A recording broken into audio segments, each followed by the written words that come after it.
Used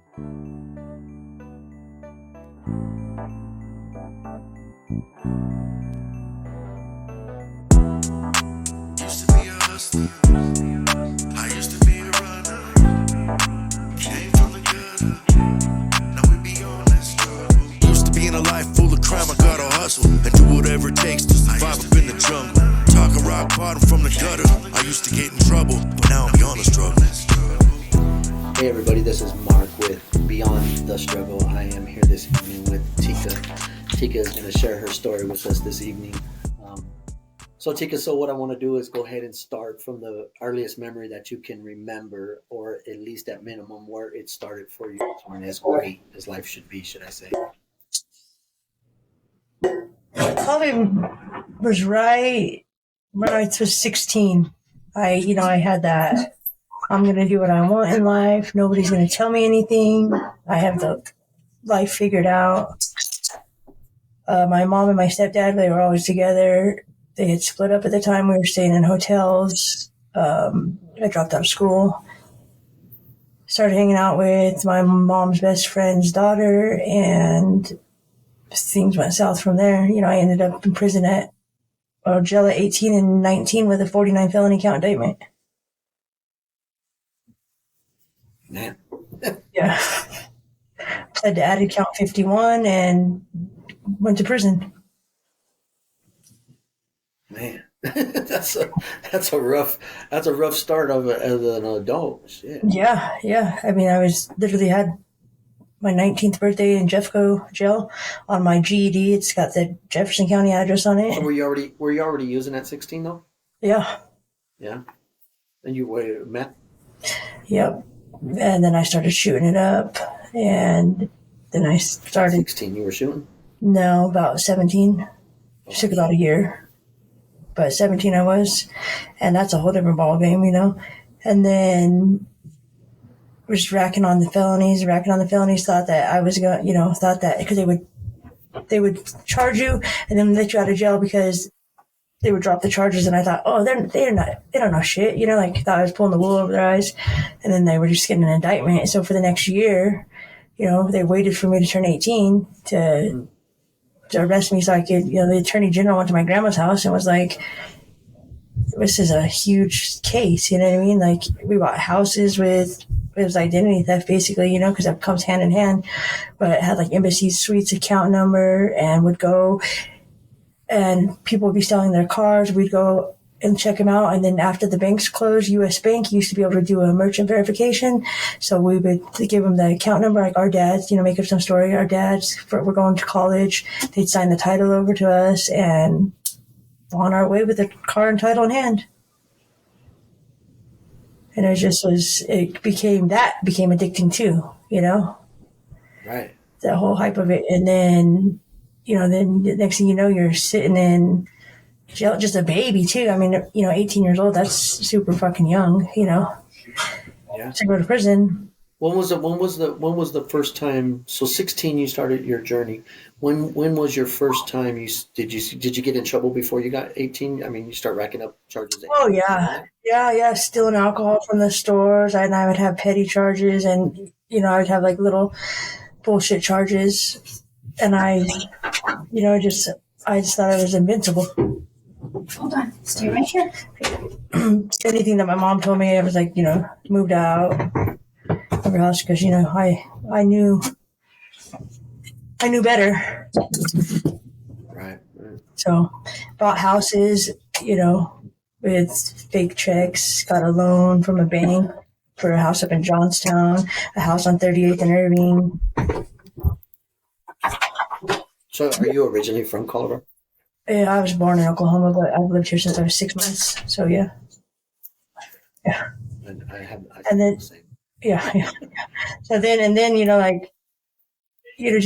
things got crazy. Like my friend not friend, but co-defendant, let's just say that I was hanging out with, a lot older than me, ended up like in the mental institution from taking a bunch of pills. We went and busted her out by pulling the fire alarm.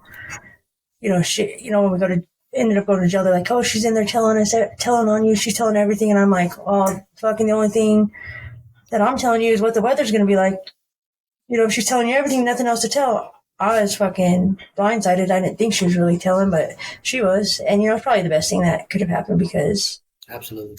she's still, We don't look at it like that then. yeah. No, God, no, revolving door for her. But for me, and then I got out and I wasn't done yet. I went back, to doing the same shit, but just not as extreme. And then I went back to prison for 15 months, started using again, still went to work, learned how to fake my UA. How old are you at that point? Right now. 18, 19, 20, 25, 24, 25. Were you using while you were locked up? Locked up? No. But I did, or not when I was in halfway house either, but when I was on ISP, I did. And then I got pulled over I didn't have a driver's license, so I just had my permit. And the cop was hot on my mom's trail. She was getting in a little bit of trouble at that time too, and they followed me from her house. And basically, I didn't have a licensed driver, so called my parole officer, got permission to search my car, had a baggie in my wallet, and went back to prison. Right at that moment for 15 months because they aggravated it. It's not even a testable amount in the bag. Boy, oh boy, how times have changed. Right. Then I went back to the prison halfway house again for a couple months and got out, started working at Red Robin again. They gave me back my job. They actually didn't even take me out of the system. So that was cool. And then my brother had my first nephew, and I was like, I don't ever want to miss a day of his life, or him to know that of me as that person, like, Right. I want to be a role model to him. Right. So, yeah, and it just was like, anything that you do while you're doing selling drugs, making money, it's not really yours. It's nothing that you can keep, it's like, yeah, you have all these possessions, like, because people are trading you stuff or giving you money left and right, but it's not really yours. It's like dirty money, like, it's not good. And then you go to jail and then you have nothing. No, there's nobody there for you. Nobody's putting money on your books. You just really have, your family, hopefully. My grandma was there for me, my mom, but, that's... We done fucked up the trust so much that sometimes they're not even... Right. My aunt was in prison when I got to prison. She gave me a bunch of stuff, so I got initiated at DW fucking with a shakedown when I was still in fucking the weak seg that they put you in when you go through DW. And my aunt was already in there. So you went to prison twice.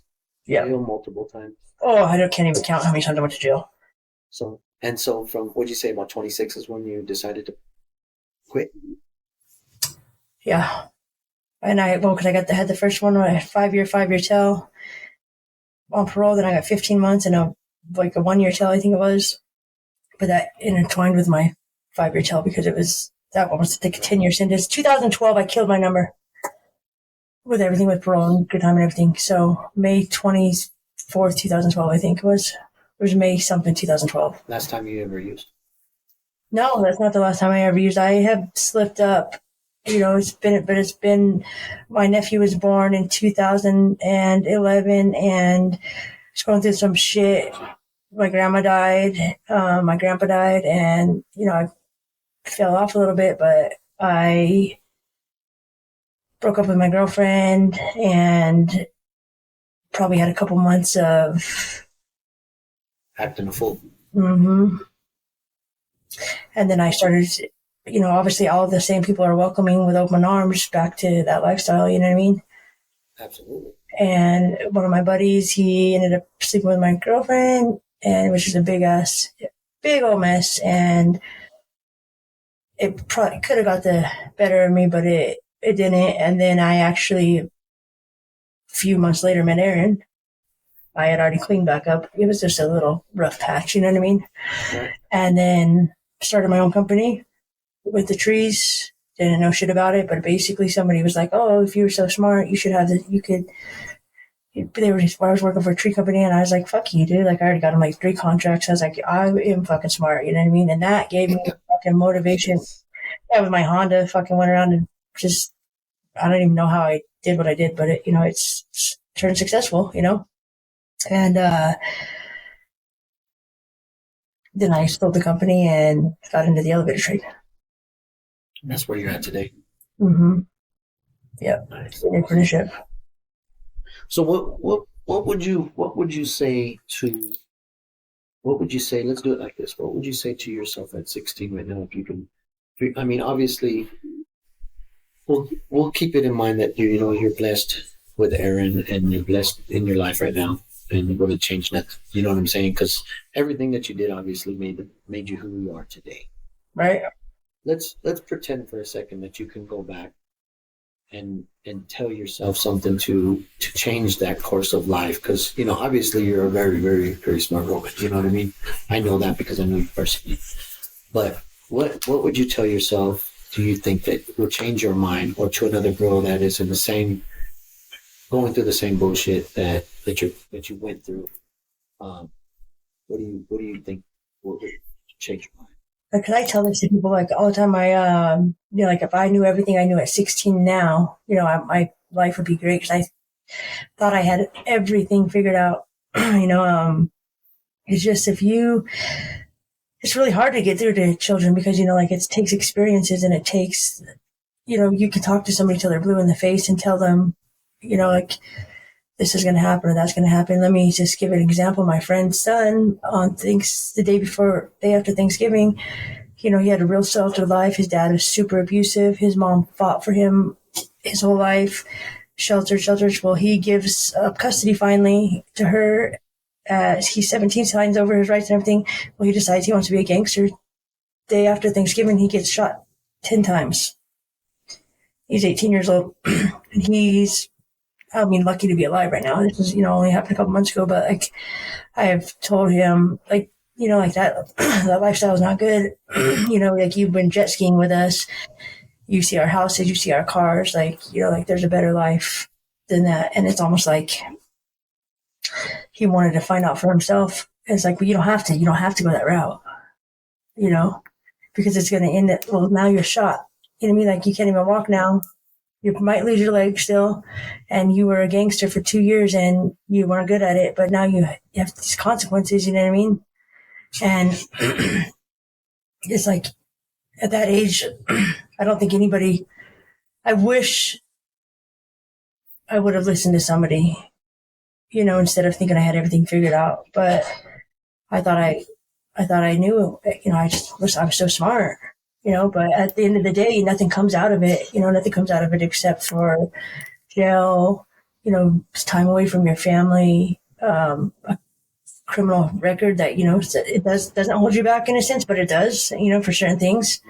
And it's like, you don't have to have that label on you and you don't have to go through any of that, like that life is never going to bring anything except for that. You're not going to own your own houses. You're not going to own your own cars. The money that you have, usually you're cycling and, you're using it for drugs or, it's like, it's not ever yours really, like you don't really work for it, and it's just like that. I mean, I could be so much further along in my career right now if I would have not, been a knucklehead, Yeah. Yeah, and it makes sense. Now, I don't want to get super personal with you, but I'm just going to ask you. And if you don't want to answer, it's okay.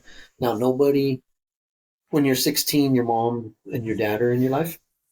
My mom. Okay. Your mom didn't use? She did start using, I can't remember when she started using. Her and my stepdad went through it, and I went off the deep end, and I do believe I don't know if she started using after me or before me, but I think it was after me. Oh, okay. My mom smoked a lot of pot growing up. My mom smoked a lot of weed growing up. Yeah. The reason I asked this is just because I at some point, like I said, I was telling you when we're off camera. You know what I mean? I don't think anybody wakes up and is like, I think I want to try that today.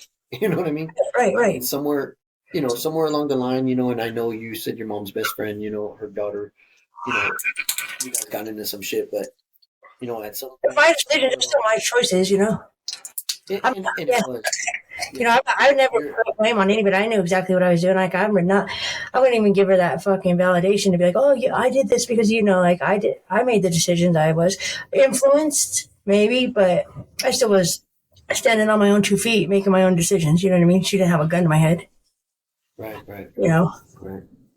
So Totally understood. Yeah, makes sense. the part that pissed me off is that I thought that she was solid. I didn't think when she was in there, Detective fucking Blojo saying, "Oh, she's in there telling everything." I was like, "Well, nothing else to tell," because I thought that was the code of conduct. You know, they play you against each other. You don't tell, but she really was telling. You know, Yeah. that's the part that pissed me off. Yeah, I had the same situation. You know, but like I said, the revolving door for her was for me once, and I was like, I don't want to do this. Yeah. You know, I don't want to do this. You know. Yeah, because you just never know when your last time is. You know what I mean? That's Right. Right. And like, you know, I've lost a lot of, like you said, you know, losing people. I went to so many funerals in 2015. I can't tell you how many. We have a fucking closet of death, basically, where we have everybody's obituaries in our closet, you know, and or urns or whatnot. You know what I mean? And they all have different stories of how they've passed. You know, like it's just crazy. right. You know, but you never know. You don't know your time. You know. Yeah. And so, like some of them, you know, motorcycle accidents or drug overdoses, or you know, a lot of them are drug overdoses. But or like even down to my nephew just passing away. You know, like. But like I have my other nephews, so I couldn't take that as an excuse to, oh, I'm going to go numb my life. Now I still have these other babies that need me. I still have to be an auntie to them. You know, because they don't understand. Like they're still just as important. Right. Yeah, absolutely. Yeah, there's a lot of shit that goes through even when you're sober, you go through a lot of hard times. Right. Yeah. It's not, you don't have to walk in the park every day, you know, but you just have to be stronger than, you have to want a better life for yourself. You know, nobody can want it more than you want it for yourself. Absolutely. That's that right there. That part. You know, like, you know, anybody can you can have so much support in the world, but you got to want it more than that anybody wants it for you. And until you do, you know, all the amount of help in the world is not going to matter, you know? Right. So everything's been done. You've been doing good now. I know you said you were doing the elevator thing, and I remember talking to you about that before, and everything's going good with that. You're like, everything's going really good for you right now. Yeah. It is going through the apprenticeship still, but like everything is going. It's great. It's a great career. That's awesome, man. I'm really, really proud of you. That's good stuff. Get your shit together and be able to show these people out here that, you know, that we can recover and make a life of it, you know. Yeah, and make really good money too, and have a great life, and go on vacation, and I've traveled the world the last 5 years, you know. Yeah. That's awesome. From thinking you can't get a passport to, you know, going to Cayman Islands and Philippines and Belize, and just that's a high in itself right there. Because if everybody still has that addictive personality, addiction in them, you gotta find whatever you were addicted to, that feeling that you think you got the first time you get high, because it's only the first time. It's not every time, because it goes away and you just become a slave to it. But that feeling, if you put it into something else, you know, that money you make, that you're like, oh, you know, I have so much money. Like if you get a good job, you feel, you know, like let's say like you go to work, I feel accomplished when I come home from work. I feel like I'm doing something, you know, I'm testing elevators and making sure they're safe. And so the public rides, I'm like, they're putting that on me with the state inspector to make sure, like, and they're trusting me to sign the paperwork off that this is a safe, like that's a huge task, you know what I mean? Like a huge responsibility. Yeah. But you go home from work and you know that elevator's safe, or it's not, and you shut it down. Right. You know, simple as that. Like, because we have the power to do that too, until it gets fixed. And then, you know, like, you know, that you did. I don't know if it feels good to somebody trusted you. You know, like my word matters. You know, and it's a responsibility that feels good. Right. And you know, it's like you don't you don't go to work and just do some regular flipping hamburgers, which it doesn't matter if that's what you do, like, but if it's something that makes you feel good, but like, I feel like people put a lot of limits on themselves, and they don't, especially if they have felonies and stuff like that, they don't realize that there's so much out there that you can move up, and there's no limits on you. You know what I mean? Absolutely. Yeah, I like all that. So if you don't mind, what I would like to do is touch base with you here, maybe if you want, maybe towards the end of the year, something like that, and we do another one and kind of give a little bit more in depth of where, since your sobriety started, you know what I mean, and kind of get into depth of, the struggle of what it took to get where you're at today, if that makes sense. You know what I mean? Yeah. Because a lot of these people out here are sitting back thinking, everything was handed, but you're still going to go through stuff, and You do go through stuff. yeah, And it's easy. It's easy to go back to do that because that's easy. Waking up every day and doing it right. It's easy too, but it's a different kind of easy. I agree. Well, I appreciate you doing this interview with me, and I'm going to let you go, and we'll touch base again if you don't mind. Like I said, maybe like towards the end of the year, end of the summer, something like that. Okay. In between one of your cool trips. You can Yeah, 2 weeks we're going on a trip. Philippines. Yeah, that's awesome. For Aaron's 50th birthday. He's fucking old. All right. I appreciate you so much.